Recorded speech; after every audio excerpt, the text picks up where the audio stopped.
Hey, salut tout le monde. Aujourd'hui, on se retrouve pour un exercice de traction, le meilleur exercice pour la largeur du dos. Pour ceux qui n'ont pas vu la première vidéo, le développé couché avec les haltères, je vous renvoie vers la vidéo. Je vous mettrai un lien dans la description. Écoutez, on part pour 4 séries de 10 tractions non lestées. On va partir du principe que voilà, qu'on reste raisonnable aujourd'hui. 1 minute de repos entre chaque série, ce sera largement suffisant. Essayez d'être le plus énergique possible quand vous le faites. Il ne faut pas hésiter à être explosif. Et puis écoutez, c'est parti pour votre coaching en immersion pour les tractions. C'est parti!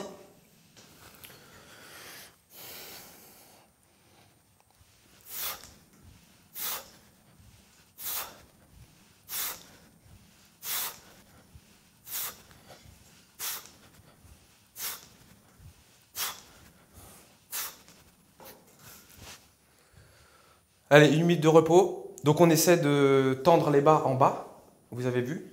En haut, on essaie de passer le menton. Ça ne sert à rien de monter forcément plus haut. Et puis, donc, pour ceux qui ont du mal avec les tractions, vous pouvez le faire en prise supination, comme ça. C'est un petit peu moins compliqué. Ça bosse un petit peu plus les biceps, un petit peu moins le dos. Et pour ceux qui ont de la force, vous vous lestez, vous achetez les ceintures de lest et puis vous vous lestez au fur et à mesure chaque semaine. Donc, à adapter en fonction de votre niveau. Et pour ceux qui, dans leur salle, ont la possibilité de les faire en prise serrée comme ça, donc je ne sais pas si vous voyez, c'est l'idéal en fait. C'est l'idéal parce que on est en prise neutre, on n'abîme pas les poignets, c'est très sécurisant et c'est le top. Donc ceux qui ont ça dans leur salle, faites ça plutôt. Ouh, la minute est déjà passée, il faut y retourner. Allez, c'est parti, direct.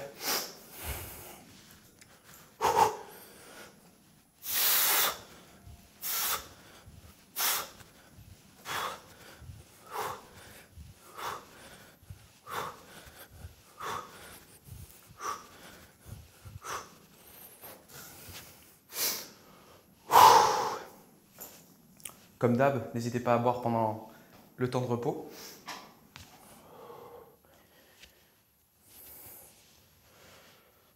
Oui, et pour ceux qui n'ont pas du tout la force pour les tractions, évidemment, vous pouvez faire l'exercice à la poulie haute, donc avec une barre droite ou une poignée, il y a une multitude de poignées.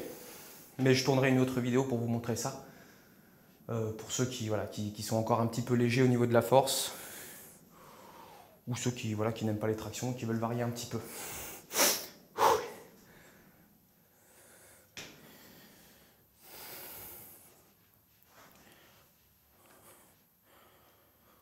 Bon là j'ai pris 1 minute de repos, contrairement à la dernière vidéo on était à 1 minute 30, les temps de repos varient en fonction de l'exercice. 1 minute de repos pour moi ça suffit largement pour les tractions, d'habitude je les fais lester, donc là pour l'exemple je l'ai fait à vide, donc 1 minute ça suffit largement. Allez, on va y retourner.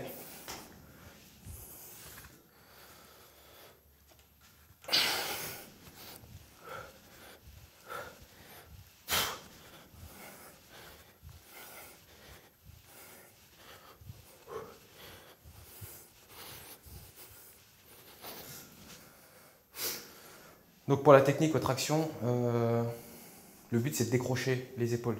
Donc il faut vraiment que vous ayez un mouvement en fait de décrocher de l'épaule, comme si vous vouliez serrer les omoplates. Ça évite en fait que ce soit les bras qui travaillent. La plupart des gens ne prennent pas de dos aux tractions parce qu'ils tirent avec les bras. Donc il faut vraiment, comme vous le voyez sur la vidéo, sortir la cage. Et puis quand on tire, en fait, il faut un mouvement de décrocher de l'épaule. Comme si vous vouliez vraiment faire toucher vos omoplates en fait. C'est ce mouvement-là qui permet de travailler le dos, de contracter les dorsaux. Donc travaillez sur votre technique et si vous avez du mal à la poulie haute avec une barre droite, vous pouvez travailler ce mouvement-là, de décrocher de l'épaule. Parce que c'est la condition sine qua non pour avoir du dos. Quel que soit l'exercice du dos, que ce soit du tirage horizontal, des tractions, de la poulie, du rowing, c'est très important. Allez, ça fait 1 minute, donc dernière série, 10 répétitions, puis après je vous laisse là.